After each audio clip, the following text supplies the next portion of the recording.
దైవజనులు లూథర్ గారు వారం వారము ఉపవాసం చేసేవారటండి. ఆయనకి ఎంత సమర్పణ, ఎంత ప్రియులరు ఆయన ఓపిక కలిగి ఉపవాసములు చేశారు అనేది మనం చూస్తూ ఉన్నాం. వారం వారం ఉపవాసము చేయడం అంటే చాలా కష్టం. కానీ మార్టిన్ లూథర్ గారు ఉపవాస ప్రార్థనకు ఎక్కువగా ఇంపార్టెంట్ వారు ఇచ్చేవారట. రెండవదిగా మనం చూసినట్లయితే జాన్ వాక్స్ అనబడినటువంటి స్కాట్లాండ్ దేశములో గొప్ప పేరు గడించినటువంటి దైవజనులు జాన్ వాక్స్. ఈయన కూడా తరచుగా ఉపవాస ప్రార్థనలకు ఆయన ఇంపార్టెంట్ ఇచ్చేవారటండి. ఉపవాస ప్రార్థనలు చేస్తే స్కాట్లాండ్ దేశపు రాణి బ్లడీ మేరీ అనబడినటువంటి ఆ స్కాట్లాండ్ దేశపు రాణి అంట జాన్ వాక్స్ అనబడినటువంటి ఈయన ప్రార్థన శక్తికి ఆమె అమితంగా భయపడేదటండి.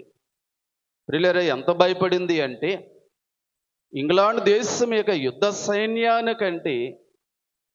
సైన్యం కంటే ఎక్కువగా జాన్ వాక్స్ అనబడిన ఈ యొక్క భక్తుడు చేసిన ఉపవాస ప్రార్థనల కంటే ఈమె భయపడేదటండి. ఈ జాన్ వాక్స్ అనబడినటువంటి ఈ భక్తుడు స్కాట్లాండ్ దేశమును దేవునితోటి త్రిప్పాలని, ఆ దేశము నశించకూడదని, ఆ దేశమంతా రక్షించబడాలని ఈ జాన్ వాక్స్ అనబడిన ఈ భక్తుడట విరివిగా ఉపవాసములు చేసేవారటండి. అంత ఉపవాసములు చేశారు కాబట్టి ఈ భక్తులు చరిత్రకెక్కారు అని మనము గ్రహించి, మనకు కూడా ఇటువంటి ఉపవాసములు ఉన్నవి అని ఆనందముతో, సంతోషముతో మనము ఈ 3 దినాలు దేవుని మహిమార్థమై మన ఆత్మీయ జీవనాభివృద్ధికి వీటిని ఎంతగానో మనం వినియోగించుకోవాలని ప్రభు పేరట నేను మీకు మనవి చేస్తూ ఉన్నానండి. ఇక మూడవదిగా మరొక భక్తుడు గొప్ప ఉపవాసము చేసినటువంటి వారు ఎవరు అంటే జాన్ వెస్లీ. ప్రియులారా, ఈ జాన్ వెస్లీ అనబడినటువంటి భక్తుడట వారములో 2 రోజులు ఉపవాసం ఉండేవారటండి. ఉపవాసం అంటే మనం అనుకుంటాం ఏదో 1 గంట అరగంట చేసేవారేమో అనుకుంటున్నాం. కాదు ప్రియులారా, ఈ భక్తులు కఠినోపవాసములు చేసేవారు. వారు ఆహారానికి కానీ, త్రాగే పానీయానికి కానీ, శరీరం యొక్క విశ్రాంతి కానీ వాటి వైపు వారు చూడక దేవుని మీదే మనసు పెట్టి ప్రియులారా దేవుని పనిలో వాడబడాలని, దైవశక్తి కొరకు నశించే ఆత్మలు దేవుని తోడు నడిపించాలని ఆ యొక్క రోషముతో, రౌద్రముతో ఈ భక్తులని వారు తమ్మును తాము తగ్గించుకొని ఈ బలమైన ఉపవాసాలు చేసేవారండి. ప్రియులారా, మనం చేసే ఉపవాసములు ప్రియులారా చేసేవారు చేస్తారు, చేయని వారు మరి భోజనం చేసి వచ్చి కూర్చునే వారు కూడా ఉండొచ్చు. ఈ మాట అంటున్నాను, ఎవరు అభ్యంతర పడొద్దు. ప్రభునందు ప్రియ విశ్వాసులారా, గమనించండి, జాన్ వెస్లీ అనబడినటువంటి ఈయనంట ప్రతి బుధవారము, ప్రతి శుక్రవారము ఉపవాస దినములుగా పాటించేవారటండి. ఉపవాస ప్రార్థనలో గడిపి మరి దైవశక్తిని వారు సంపాదించుకొని దేవుని కొరకు బహుగా వాడబడిన భక్తుడు జాన్ వెస్లీ గారు. ఇక ప్రపంచములో మరొక ఖ్యాతి గడించిన వారు, ప్రపంచంలో చాలామంది క్రైస్తవ సంఘాలు కూడా ఉపవాస ప్రార్థన శక్తిని ఎరిగినటువంటి భక్తులను చరిత్రలో ఎందరినో మనం చూస్తూ ఉన్నామండి. ఇక అలాగనే మరొక ఆయన జోనాథన్ ఎడ్వర్డ్ అనబడినటువంటి ఆయన న్యూ ఇంగ్లాండ్ దేశం యొక్క భక్తుడండి. ఈయన ప్రియమైన వారులారా, ఈయన ఉపవాసములు చేయటం వల్ల, దైవ శక్తి, ప్రార్థన శక్తి వల్ల న్యూ ఇంగ్లాండ్ దేశములో గొప్ప ఉజ్జీవమును, ఉత్సాహాన్ని రగులుకున్నట్లు చేసిన భక్తుడు ప్రియులారా ఈ యొక్క జోనాథన్ ఎడ్వర్డ్ అని గ్రహించాలి. ప్రియమైన వారులారా, మరి ఈయన అన్నారు, ఉపవాసము చేయకపోతే మన మీద శరీరము బలీయముగా మనల్ని వాడుకుంటుంది. శరీర బలహీనతలు మనల్ని వాడుకుంటాయి. ఎప్పుడైతే మనం ఉపవాస ప్రార్థన బలముగా మనము పట్టుదలగా ఎప్పుడైతే ఉపవాసాలు చేస్తామో అప్పుడు మనలోనికి ఆత్మీయ శక్తులు వచ్చి పనిచేస్తాయి అని ఈయన మరి లోకానికి చాటి చెప్పారు. కాబట్టి ఉపవాసములు ఈయన ఎందుకు చేశారు? ఆయన ఉద్దేశం ఏంటంటే శరీర శక్తులన్నీ బలహీనమైపోయి ఆత్మీయ శక్తులన్నీ సంపూర్ణమైన శక్తితో నింపబడడానికి ఈయన ఉపవాసములు చేసేవారు అని ఈయన చరిత్ర మనకు తెలియజేస్తుందండి. ప్రభునందు ప్రియమైన వారులారా, మరొక భక్తుని గురించి చెప్తాను నేను. చార్లెస్ ఫిన్నీ అనబడినటువంటి ఆయన కూడా తరచుగా ఉపవాసములు ప్రార్థన చేసేవారు. ఆయన ఇచ్చిన సాక్ష్యం ఏంటంటే, ఉపవాస ప్రార్థనలు నేను చాలా విరివిగా ఎక్కువ సమయాన్ని ఉపవాస ప్రార్థనలో నేను గడిపేవాడను. ఆ ఉపవాస ప్రార్థనలో లోకము కొరకు, నా దేశము కొరకు, నా దేశ ప్రజలని వారి కొరకు విసుగకుండా నిత్యము ప్రార్థన చేశాను. దానివల్ల నేను ఎంతో లాభము పొందాను, ఎంతో లాభము గడించినట్లు ఆయన సెలవిచ్చిన వారై ఉన్నారు. ప్రియులారా, నేను ఒంటరిగా ఏకాంతముగా ఉపవాస ప్రార్థనలో నేను గడిపాను మరి అని ఆయన లోకానికి సెలవిచ్చి, దేవునితో ఇన్ని రోజులు ఇంత సమయము ఇంత గొప్ప ఉపవాసముతో ఆయన సహవాసము చేసే భాగ్యము నాకు దక్కింది అని ఆయన సెలవిచ్చిన వారై ఉన్నారండి. ప్రభువుకు మహిమ కలుగును గాక. ప్రభువు కూడా సాక్ష్యం ఇచ్చింది ఏంటంటే, సాధ్యము కాని విషయాలు ఉపవాస ప్రార్థన వల్ల మన జీవితాల్లో అసాధ్యమైనవి సాధ్యము కాగలవు అని ప్రభువు కూడా ఆయన సెలవిచ్చిన వారై ఉన్నారు. ప్రభువుకు మహిమ కలుగును గాక. దేవుని స్తోత్రం.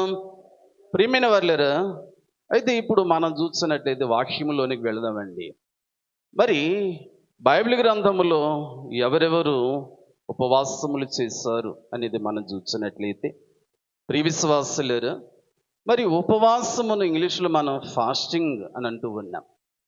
ప్రియులారా, ఈ ఫాస్టింగ్ ప్రేయర్స్లో నాట్ ఈటింగ్, కాబట్టి తినకుండా మరి ఏమీ ముట్టకుండా చాలామంది సుఖోపవాసము చేస్తారు, మరికొందరు కఠినోపవాసము కూడా చేస్తూ ఉంటారు. అసలు ఉపవాసము ఉప ప్లస్ వాసము కలిపితే = ఉపవాసము అనగా దేవునికి సమీపముగా ఉండుట, దేవుని పాదముల చెంత కూర్చొని ప్రభువుతో సమీపముగా ఆయన సహవాసమును చేయటం అనేది ఈ ఉపవాసం యొక్క ప్రత్యేకత అండి. ఉపవాసము చేయటం వల్ల దేవునికి మనకును గొప్ప స్నేహము, గొప్ప సహవాసము అధికమవుతుంది అని గ్రహించాలి. మరి బైబిల్ గ్రంథములో, పాత నిబంధన గ్రంథములో ఎవరు ఉపవాసములు చేశారు? ఉపవాసములు చేసిన వారు ఎవరు? ఉపవాసములు చేసి ఎటువంటి విజయము పొందారు? ఎలాగున జయము పొందారు? ఉపవాసము వల్ల దేవుడు ఎవరెవరికి ఎట్టి మేళ్ళు చేశారు? కొన్ని మన రాత్రికాల సమయంలో కొద్ది సమయంలో మనం ధ్యానం చేద్దామండి. ప్రభువుకు మహిమ కలుగును గాక. దేవుని స్తోత్రం. పాత నిబంధన గ్రంథములోని భక్తులు ఎలాగున ఉపవాసములు ఆచరించారు అంటే, ఒకటి, భోజనమును విసర్జించి వారు కఠినోపవాసము చేసిన వారిగా ఉన్నారు.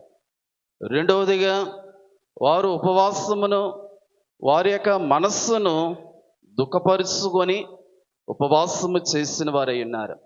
మూడవదిగా, ఉపవాసము చేసి దేవునికి సమీపముగా ఉండి దైవ ప్రార్థనలో గడిపిన వారు ఉన్నారు. నేటి దినాల్లో మా సంఘాల్లో కొందరు నేను ఎరుగుదును. వాళ్ళు ఉపవాసం ఉన్నామని చెప్పి చక్కగా వారు తలస్నానం చేసి ఉతికిన వస్త్రాలు ధరించుకొని ఇంటి పట్టునే ఉంటారు. కొందరు అయితే మరికొందరు మరి అనేకమైనటువంటి పనులకు వెళ్ళిపోతారు. ఉపవాసము ఉండి పొలం పనులకు కానీ ప్రయాణాలకు కానీ వెళితే అది ఉపవాసము లెక్కలోనికి రాదు అండి. అయ్యగారు మనకు చెప్పిన క్రమాలు ఎన్నో ఉన్నాయి. ఉపవాసము చేసిన వారు మరి ప్రార్థనలో గడపకపోతేనంట వారు అలిగి ఆహారము మానివేసినట్లంట. కానీ ప్రియులారా, ప్రార్థన పేరు మీద ఉపవాసం ఉండి ప్రార్థనలో గడపకపోతే దానికి ఉపవాసం అని పేరు పెట్టకూడదు.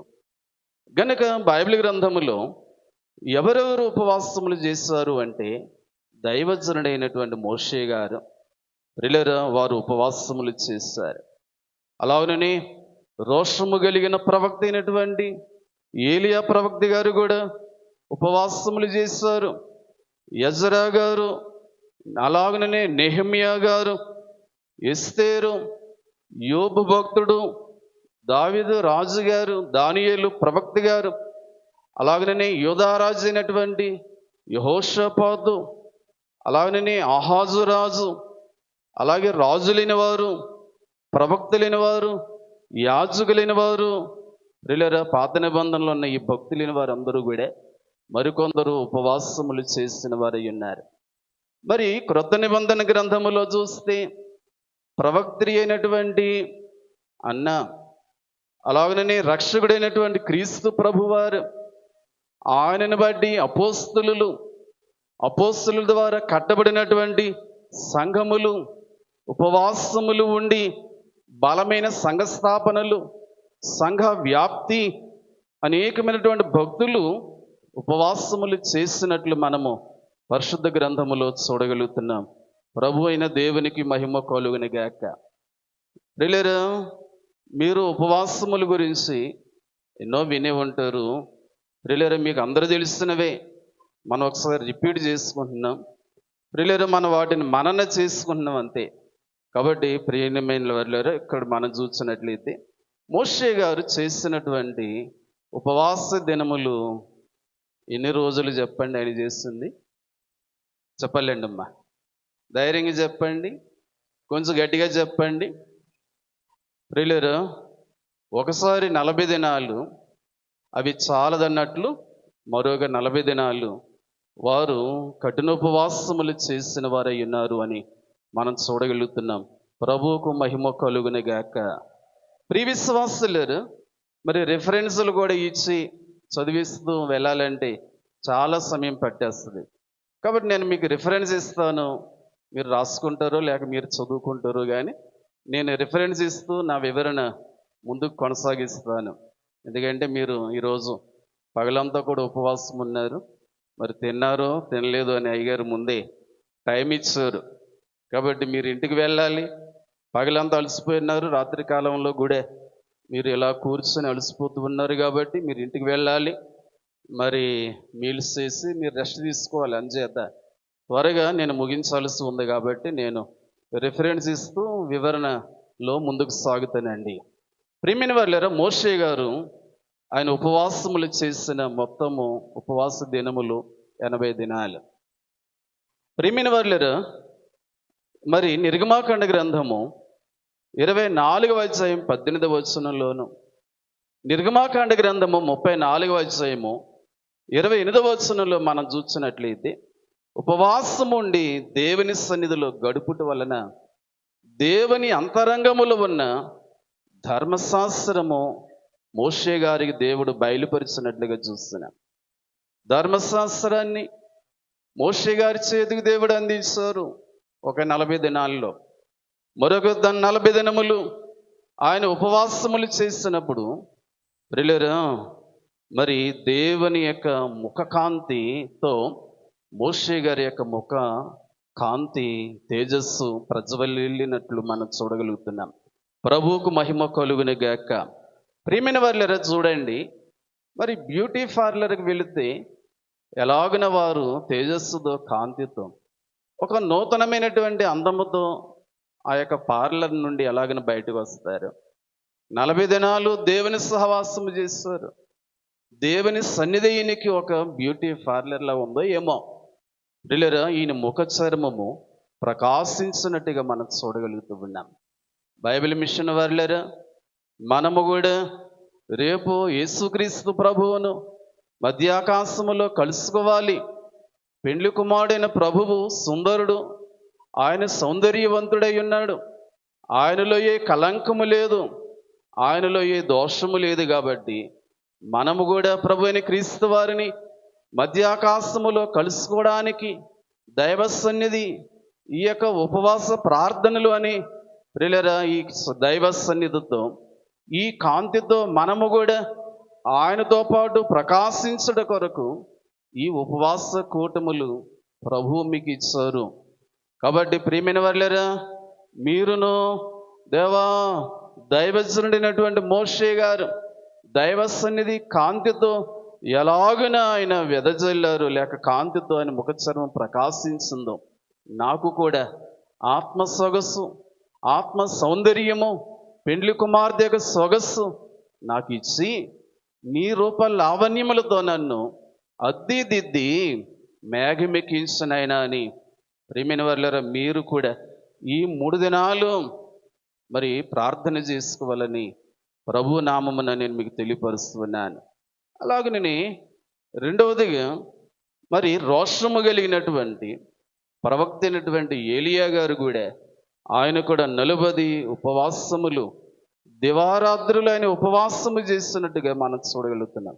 రాజులు మొదటి గ్రంథము 19వ అధ్యాయము 8వ వచనము మరియు 12వ వచనము ఈ భక్తుడు చేసిన 40 ఉపవాస దినముల వల్ల ఈయన ప్రయాణము చేసి చివరకు దేవుని బలముతో ప్రియమైన వాళ్ళ ఆయన అడవులను, అరణ్యములను, మృగములను, అలా విషపురుగులను వాటన్నిటినీ దాటుకొని దేవుని సహాయముతో, దేవుని యొక్క బలముతో ఆయన ప్రయాణం చేసి ఎక్కడికి చేరారు అంటే దేవుని పర్వతమైన హోరేబు పర్వతానికి ఆయన చేరారు. హోరేబు పర్వతానికి ఆయన చేరి దేవుని స్వరమును వినిన స్థితికి ఆయన తయారయ్యారు. ఉపవాస ప్రార్థనలు ప్రియులారా మనకి ఎలాగున ఉపయోగం అవుతున్నాయి అంటే, ఏలియా ప్రవక్త గారు ఎలాగున దేవుని స్వరమును వినారు, మనలను కూడా అట్టి విధముగా ఈ ఉపవాస దినములు తయారు చేసేవై ఉన్నవి. వీటిని తక్కువగా చూడొద్దండి. వీటిని ఎవరు అశ్రద్ధగా చూడవద్దు. ప్రియులారా, మీరు కూడా ఏలియా ప్రవక్త దేవుని స్వరాన్ని వినినట్లు, దేవా నీ స్వరము నాకు వినిపింపచేయి, నీ స్వరము, నీ వాక్కు నాకు వినిపింపచేయి అని మీరు కూడా ప్రియులారా అంతరంగములో ప్రార్థన చేసుకుంటూ మరి ఆయన స్వరం వినడానికి వినగలిగే చెవి నాకు ఇవ్వనైనా అని మీరును ప్రార్థన చేసుకుంటూ ఈ ఉపవాస దినములు మీరు చాటించాలని లేక వాటిని ఉపయోగించుకోవాలని ప్రభు నామమున మీకు తెలియపరుస్తున్నాను. ఇక మూడవదిగా యూదారాజు అయినటువంటి యెహోషాపాతు గారు చేసిన ఉపవాసము. ప్రియులారా గమనించండి, ఈ భక్తులు ఈ భక్తులు, ప్రవక్తలు, రాజులు చేస్తున్నటువంటి ఉపవాసానికి వారు ఎంత ప్రాముఖ్యత ఇచ్చారో చూడండి. ప్రియులారా, నేడు దినాల్లో ఉపవాసములు మనం అంతగా సరిగా చేయలేకపోతూ ఉన్నాం. గట్టిగా తినలేకపోతున్నాం, ఏ పని చేయలేకపోతున్నాం. ఎక్కువ గంటలు దేవుని సహవాసములో కూడా మనము గడపలేకపోతూ ఉన్నాం. ప్రియమైన వారులారా, మరి అయ్యగారు సెలవిచ్చారు, భూలోకములో ఉన్న పెండ్లి కుమార్తె అంట ఒక్క గడి అయినను విడవకుండా దేవునిని ధ్యానము చేస్తూ ఆయన పెండ్లి కుమార్తెగా సిద్ధపడి మేఘమెక్కడానికి తయారు కావలసి ఉన్నదని దైవజనుల యొక్క వ్రాతల్లో ఒక చోట నేను చదవటం అనేది జరిగింది. ప్రియ విశ్వాసులేరు కాబట్టి మనము కూడా మరి రేపు మేఘమెక్కడానికి ఇదిగో మనం భక్తులైన వారిని వారు చేసిన ఉపవాసములు ఎలాగున మనం నేర్చుకుంటున్నామో, నేర్చుకోవడమే కాకుండా మనం వాటిని ప్రియులారా సాధన చేద్దాం. కష్టపడి ఉపవాసములు చేసి ఆత్మీయ బలాన్ని మీరు అందుకోవాలని తెలియజేస్తున్నాను. కాబట్టి యూదారాజు అయినటువంటి యెహోషాపాతు దినవృత్తాంతములు 2వ గ్రంథము 20వ అధ్యాయము 1వ వచనము నుండి 4వ వచనములోను 20వ అధ్యాయము 22వ వచనంలో మనం చూసినట్లయితే యెహోషాపాతు ఎలాగన మరి ఉపవాసం చేశారు అంటే, ఆయన దేశం మీదకు అన్యులైనటువంటి మోయాబీయులు, అమ్మోనీయులు, యుద్ధానికి దండెత్తి వచ్చారండి ఆ దేశం మీదకు. ప్రియమైన వాళ్ళరా, ఈయన కంగారు పడిపోలేదు, బెంబేలు పడిపోలేదు, చింతించలేదు, దుఃఖించలేదు. కానీ సర్వశక్తుడైన దేవుని పాదముల చెంతకు వెళ్ళి ఆయన ఉపవాసము ఉండి యూదులైన వారందరినీ కూడా ఉపవాసము ఉండండి అని ప్రకటన చేసి వారందరూ కూడా ఎలుగెత్తి దేవుని దగ్గర మొరపెట్టారు. దేవుని పాదములు పట్టుకొని, దేవా నీవే మాకు దిక్కు, నీవే మాకు సహాయము, నీవు లేకపోతే మేమేమీ చేయలేం, కాబట్టి నీవే మాకు సహాయముగా ఉండు అని యెహోషాపాతు రాజు ఉపవాస దినమును ప్రకటించి యూదావారు అందరితో కూడా ఉపవాస ప్రార్థనలు చేయించారు. ఆయన ప్రార్థన చేశారు, ప్రజలైన వారు అందరితో ప్రార్థనలు చేయించారు. చివరికి వారికి ఏం ఫలితం వచ్చింది అంటే శత్రువుల మీద జయము వచ్చింది. ప్రభువుకు మహిమ కలుగునుగాక. ప్రియమైన వాళ్ళారా, మనకు ఈ లోకములో ముఖ్య ప్రధాన శత్రువు ఎవరు అంటే సాతానుడు, వాడి యొక్క దూతలు, వాడి యొక్క గుంపు. కాబట్టి ఈ లోకములో ఉన్నటువంటి సాతాను దయ్యముల మీదను, అలానే మన యొక్క జీవితాల్లో శత్రువులైన వారు, విరోధులైన వారు, పగవారు, ఈర్ష్య, అసూయ, మరి ఇటువంటి ప్రజలు ఉంటున్నారు లోకములో. కాబట్టి వారందరినీ కూడా మనం జయించడానికి ఉపయోగకరంగా ఏది ఉంది అంటే ఉపవాస ప్రార్థన. దేవుని ప్రియ విశ్వాసులారా, అయ్యగారు కూడా మనకు తెలియపరిచారు, శత్రువులు గెలవగలరా, మనలన్నేడు శత్రువులు గెలవగలరా. అలాగే నేను తుపాకీ బాంబు, కత్తి బల్లెము, తుక్కు తుక్కు అపాయమేమియు రాదు నీకు. గనుక బైబిల్ మిషన్ వారులారా, ఉపవాస ప్రార్థన కూటములోనికి వచ్చిన మీరును దేవునిని బలముగా అడగండి, ఆయనను గోజులాడండి. కాబట్టి మీకు శత్రు భీతి, పగవారి వల్ల వచ్చే కీడు, హాని లేకుండా ప్రభు అయిన దేవుడు మీకు సహాయం చేస్తారని గ్రహించండి. నాలుగవదిగా శాస్త్రి అయిన ఎజ్రా గారు దేవుని సహాయము కొరకు ఆయన కూడా ఉపవాసము చేసినట్టుగా మనం చూస్తూ ఉన్నాం. ఉపవాస ప్రార్థనలు చేసి యెరూషలేము గోడలను ఆయన తిరిగి కట్టించారు. ఎవరండి? శాస్త్రి అయిన ఎజ్రా గారు. దేవుని పిల్లలారు, మనము కూడా ఎన్నో గృహాలు కట్టుకోవాలని ఎందరెందరో ఆశ కలిగి ఉంటారు. ప్రియులారా, దాసులను మేము, దేవుని సేవకులకు మేము మందిరాలు కట్టాలని మేము మా ఆలోచనలు, స్వస్థశాలలు ఏర్పాటు చేయాలని మా ప్రార్థనలు ఉంటాయి. విశ్వాసులకు ఏముంటాయి? మంచి ఇల్లు కట్టుకోవాలి, ఒక డాబా వేసి మళ్ళా పైన ఇంకో అంతస్తు వేసుకోవాలని ఆశ, ఆలోచన కలిగి ఉంటారు. సరే, ఎటువంటి నిర్మాణములైనా, ఎటువంటి కట్టడములైనను మీరు చేయాలి అనుకుంటే ముందుగా మీరు ఉపవాస ప్రార్థనతో ప్రారంభించండి. ఉపవాస ప్రార్థన బట్టి అన్నిటిలో మీకు జయమేనండి. అపజయము, ఆటంకాలన్నీ కూడా కూలిపోతాయి. కాబట్టి ఉపవాసము చేస్తే మనకు ఆటోమేటిక్గా అన్ని మార్గములు సరళమైపోతాయి. కాబట్టి ఉపవాస ప్రార్థన అంత పవర్ఫుల్ అండి. రిలేరా, చాలా శక్తివంతమైనటువంటి ప్రార్థనలు ఉపవాసము ద్వారా మనము విజయాన్ని పొందగలుగుతామని తెలియజేస్తున్నాను. కాబట్టి శాస్త్రి అయినటువంటి ఎజ్రా గారు రిలేరా, ఈయన యెరూషలేము గోడలను తిరిగి కట్టించడం మాత్రమే కాకుండా అహవా నది యొద్ద నుండి యెరూషలేము వెళ్ళడానికి శుభ ప్రయాణము నిమిత్తము అహవా నది వద్ద ఉపవాసము ఉండుట వలన వారి ప్రయాణము సుఖముగా జరిగినట్లు మనం చూస్తున్నాం. దాని రిఫరెన్స్ ఎజ్రా గ్రంథము 8వ అధ్యాయము 21వ వచనము మరియు 31వ వచనంలో మనం చూస్తూ ఉన్నామండి.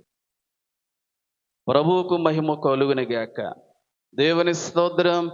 హల్లెలూయా, హల్లెలూయా. దేవ యెహోవా స్తుతి పాత్రుండ, పరిశుద్ధాలయ పరమ నివాస. దేవ యెహోవా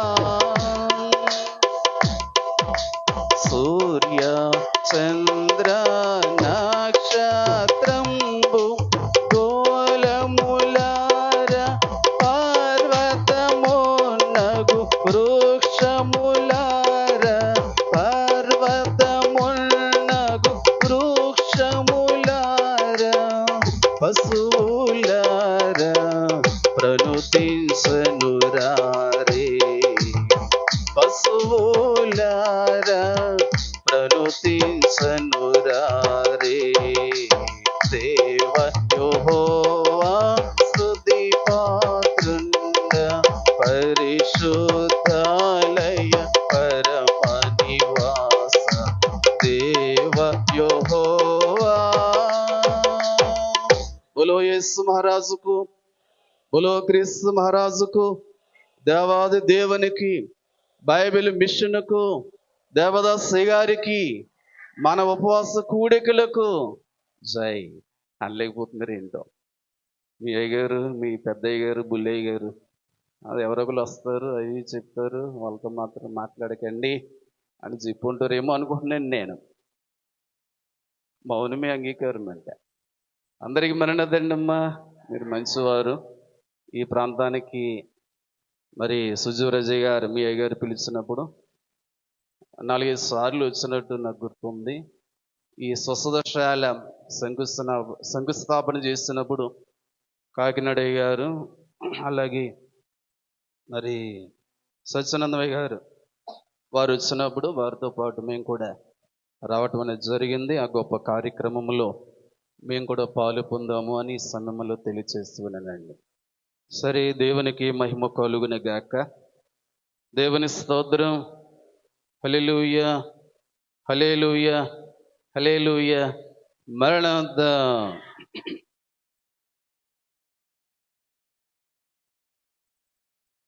సూర్య చంద్ర నక్షత్రం.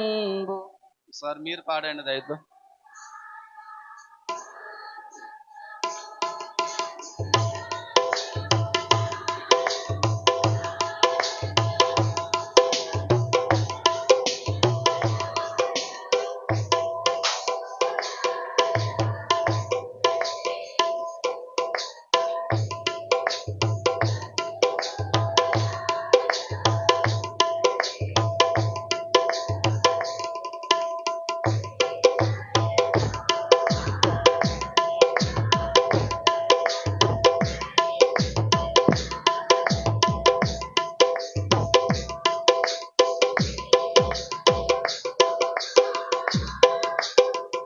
ప్రభునందు ప్రియులారా, నేను ముగింపుకు వస్తూ ఉన్నాను.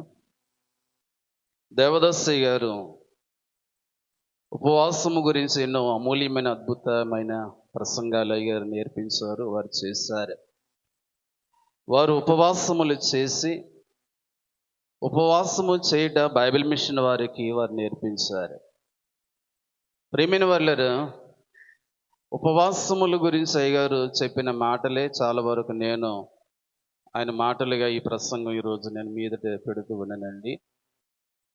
పిల్లలు, మరి 2 ఉపవాసముల గురించి అయ్యగారు చెప్పారు. ఒకటి బహిరంగ ఉపవాసము, రెండవది అంతరంగ ఉపవాసము అని అయ్యగారు మనకు నేర్పించారు. ఇప్పుడు నేను చెబుతున్న విషయాలన్నీ కూడా బహిరంగ ఉపవాసము గురించి, ఏ భక్తులు ఎలాగన ఉపవాసాలు చేస్తారో నేను మీకు తెలియజేస్తున్నానండి. ప్రియమైన వాళ్ళారా, గమనించండి. ఇంకా మనం చూసినట్లయితే ఎజ్రా గారి తర్వాత మరొక ఉపవాసము చేసిన భక్తుడు ఎవరు అని అంటే నెహెమ్యా గారు. ప్రియ విశ్వాసులారా, నెహెమ్యా గారు యూదులైన వారు అందరితో కలిసి ఉపవాసము చేసినట్టుగా మనం చూడగలుగుతున్నాం. నెహెమ్యా గ్రంథము 9వ అధ్యాయము 1వ వచనం నుండి 3వ వచనం వరకు మరియు 33వ వచనం కూడా మనం చదువుకుంటే అనేకమైన విషయాలు మనకు అక్కడ అర్థమవుతూ ఉన్నాయి. నెహెమ్యా గారు యూదులైన వారు అందరితో ఉపవాసము ఉండి వారు చేసిన కార్యక్రమాలు ఏంటంటే, ఒకటి ధర్మశాస్త్ర గ్రంథమును చదివి వినిపింపజేశారు. ప్రజలని వారికి నేర్పించినట్లు మనం చూడగలుగుతున్నాం. రెండవదిగా ఆయన ఉపవాస దినమున చేసినది మరొకటి ఏంటంటే, ఒక జాము సేపు పాపములన్నీ కూడా ఒప్పుకొనొచ్చు దేవాది దేవునికి నమస్కారము చేశారు. దేవుని స్తోత్రం. మూడవదిగా ఎలుగెత్తి దేవునికి మొరపెట్టారు. నాలుగవదిగా దేవునిని స్తుతించారు. ప్రియమైన వారులారా, గమనించండి, ఈ ఉపవాస ప్రార్థనల యొక్క ఫలితంగా చివరికి వారు ఏమన్నారంటే, దేవా నీవు న్యాయస్థుడు అని మేము ఎరిగి ఉన్నాము అన్నారు. దేవుడు ఏమై ఉన్నారటండి? న్యాయస్థుడై ఉన్నారు. ఈ ఉపవాసాలు కూటాలు పెట్టారు. దేవుడు మమ్మల్ని ఇలాగ ఉపవాసాలు ఉంచి ఎంతో నలుపుతున్నాడు మమ్మల్ని అని ఒకవేళ అనుకుంటున్నారేమో. న్యాయస్థుడైనటువంటి దేవుడు ఈ ఉపవాస కూటాలు ప్రభువు మీకు ఇచ్చారు. ప్రియులారా, అలాగుననే న్యాయస్థుడైనటువంటి దేవుడు మరి సుజవరాజయ్య గారి ద్వారా, వారి కుమారుల ద్వారా దేవుడి చక్కటి ఉపవాస దినములు దేవాది దేవుడు ఇచ్చారు. దేవుని ఏర్పాటులో మీరు ఉన్నారు కాబట్టి ఈ యొక్క ఉపవాస దినములు మీకు ప్రభు ప్రసాదించారని ప్రభు అయిన దేవునిని మనము మహిమపరచాల్సిన వారమై ఉన్నాం. దేవునికి మహిమ కలుగును గాక. దేవుని స్తోత్రం. హల్లెలూయా. ప్రియ విశ్వాసులారా, ఇంకా మనము ముందుకు వెళ్ళి చూస్తే ఇంకెవరెవరు ఉపవాసములు చేశారయ్యా అనేది మన బైబిల్ గ్రంథంలో చూస్తే, ఎస్తేరు గారు, రాణి అయినటువంటి ఎస్తేరు, ప్రియులారా, ఆమె యొక్క సొంత జనాంగం మీదకు కత్తి లేక నాశనం అనేది మరి యూదులైన వారందరికీ వచ్చినట్టుగా చూడగలుగుతున్నాం. మరి అటువంటి సమయంలో ఈమె గొప్ప ఉపవాసము చేసి ఆమె తను తాను రక్షించుకుంది. తన యొక్క దేశవాసు జనాంగములను, తన జాతి ప్రజలైన వారందరినీ కూడా ఆమె రక్షించుకున్నట్లుగా మనం చూస్తున్నాం. ఎస్తేరు గ్రంథము 4వ అధ్యాయం 16వ వచనంలో చూస్తూ ఉన్నాం. ఇక తదుపరి ఇంకెవరు ఉపవాసములు చేశారంటే యేసుక్రీస్తు ప్రభువు.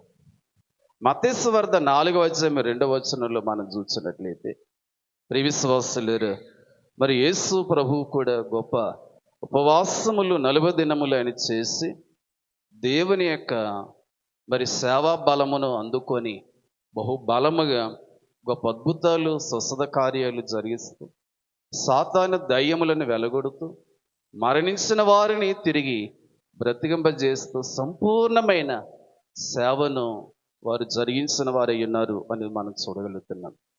అలాగనే ప్రియులారా, యేసుక్రీస్తు ప్రభు తదుపరి వచ్చినటువంటి వారు ఎవరు అంటే అపోస్తలులు. అపోస్తలులైనటువంటి వారు కూడా వారు బలముగా ఉపవాసములు చేసి సంఘ స్థాపన కొరకు విరివిగా దేవుని యొక్క నామములో లేక అలాగనే పరిశుద్ధాత్మ కొరకు కూడా వారు విరివిగా ఉపవాసములు చేసినట్లు మనం పరిశుద్ధ గ్రంథములో చూస్తున్నాం. అపోస్తలుల కార్యములు 14వ అధ్యాయం 23వ వచనంలో అపోస్తలులైన వారు ఉపవాసం ఉండి సంఘాన్ని ప్రభు అయిన దేవునికి అప్పగించినట్టుగా మనం చూడగలుగుతున్నాం. ప్రభువుకు మహిమ కలుగును గాక.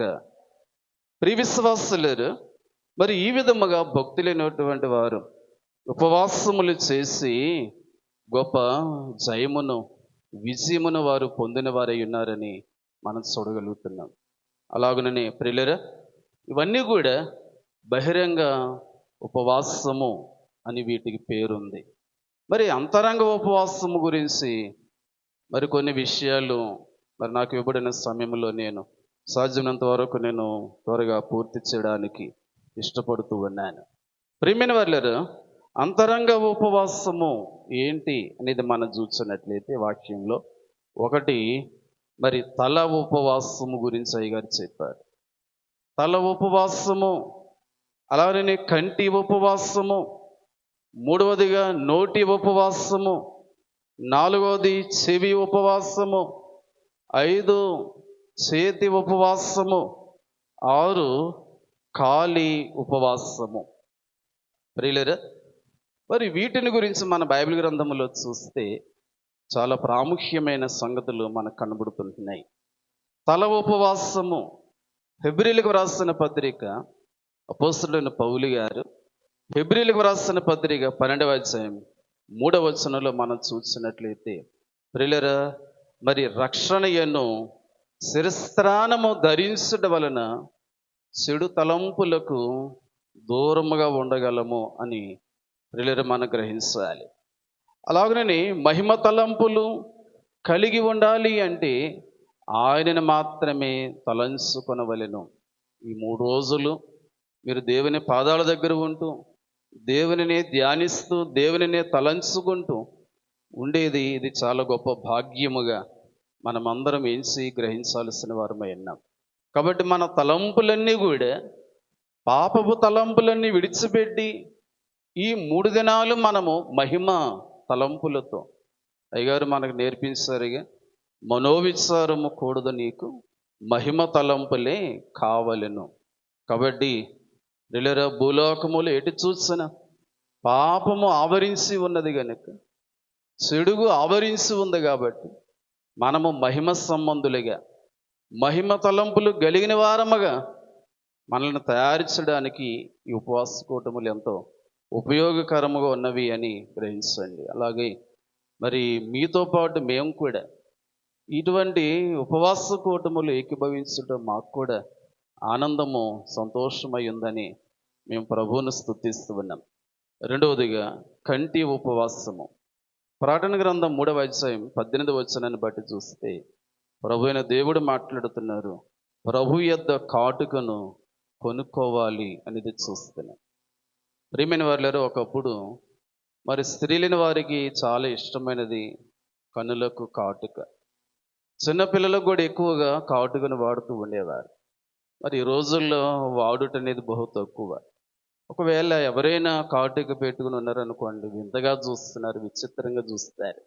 ఏంటి ఇంకా నీవు ఇంకా మారలేదా, నీవు ఇంకా పూర్వదినాల్లో ఉన్నట్టే ఉన్నవేంటి అన్నట్టుగా అంటున్నారు.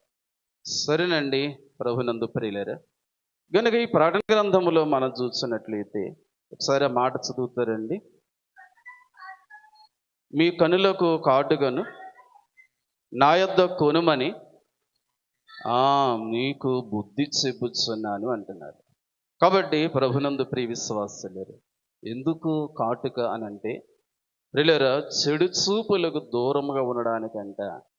అలాగే సామెతల గ్రంథం 4వ అధ్యాయము 25వ వచనాన్ని బట్టి చూస్తే నీ కన్నులు అటు ఇటు చూడక సరిగాను, నీ కనురెప్పల ముందర సూటిగాను చూడవలెను. కాబట్టి ప్రియులారా, ప్రభు వైపు చూడడానికి, ప్రభువును దర్శించుటకు, మరి ఆత్మవశుడై దేవుని ముఖాముఖిగా చూచినటువంటి యోహాను గారు వలె ఆయన తేజస్సును, ఆయన ముఖబింబమును చూచుటకు మనమంట దేవుని యొద్ద కాటుకను కొనుక్కోవలసి ఉన్నది.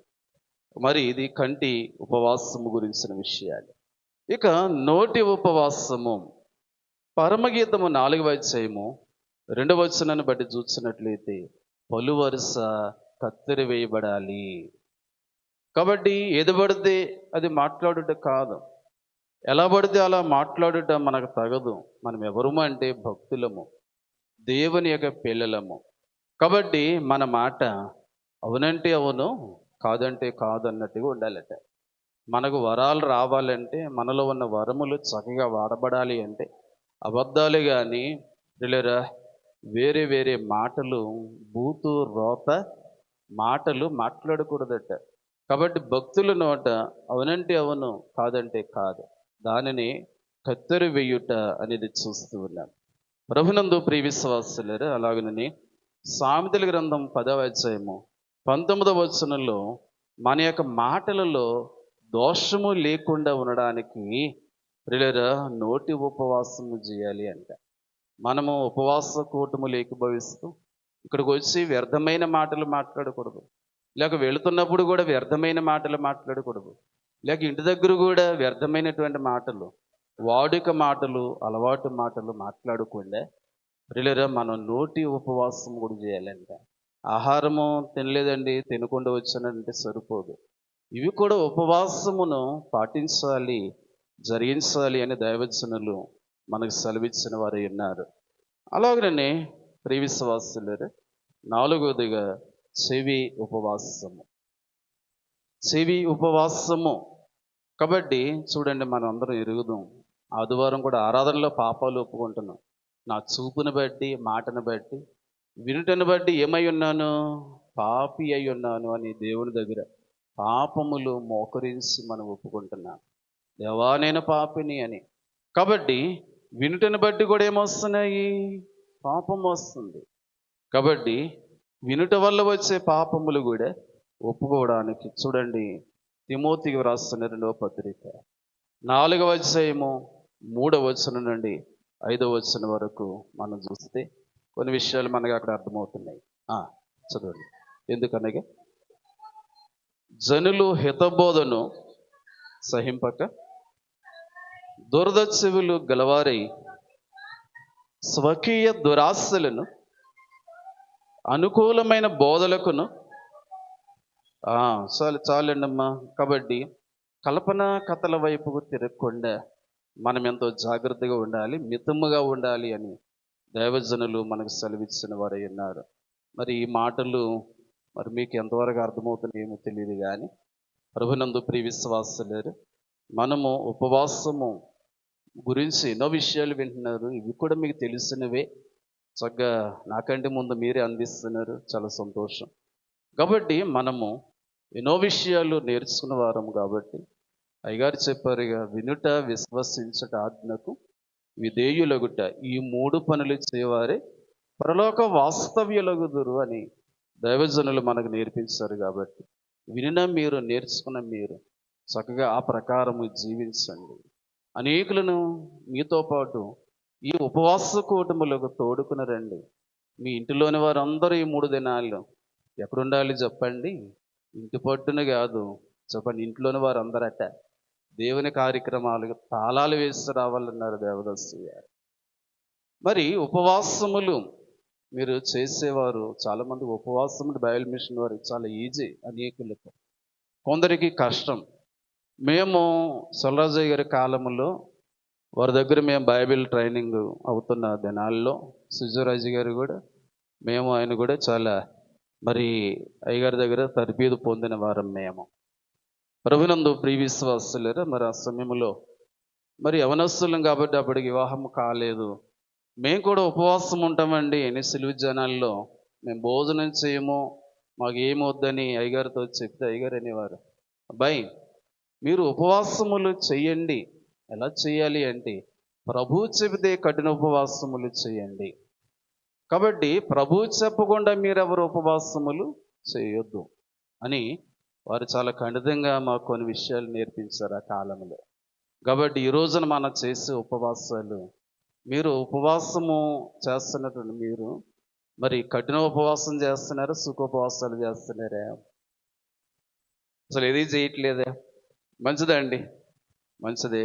ప్రభునందు ప్రియ విశ్వాసులారా, కాబట్టి మనం సిలువ జనాలు 40 రోజులైనా, మోషే గారి సుఖోపవాసములైనా మనము మరి సుఖోపవాసములే చేస్తూ ఉన్నాం. అసలు ఉపవాసములు 3 భాగాలు ప్రియులారా. ఒకటి కఠినోపవాసము, రెండవది అర్ధోపవాసం, మూడవది సుఖోపవాసం. కఠినోపవాసము అంటే 24 గంటలు చేసేది కఠినోపవాసం. అర్ధోపవాసము అంటే ఉదయం 6 గంటల నుండి సాయంకాలం 6 గంటల వరకు, దానిని అర్ధోపవాసము అన్నారు. మరి సుఖోపవాసము మనం అందరం చేస్తున్నాం. 40 రోజుల్లో మనం చేసేది సుఖోపవాసం. మధ్యాహ్నం 3 గంటల నుండి రాత్రి 10 గంటల వరకు కూడా మనం ఉపవాసము చేస్తూ ఉన్నాం. ప్రభునందు ప్రియ విశ్వాసులారా, మరి చాలామంది దేహాలకు ఉపవాసములు పడట్లేదు. ఈ రోజున అనేకులకు బీపీ, షుగర్లు, రకరకాల బలహీనతలు.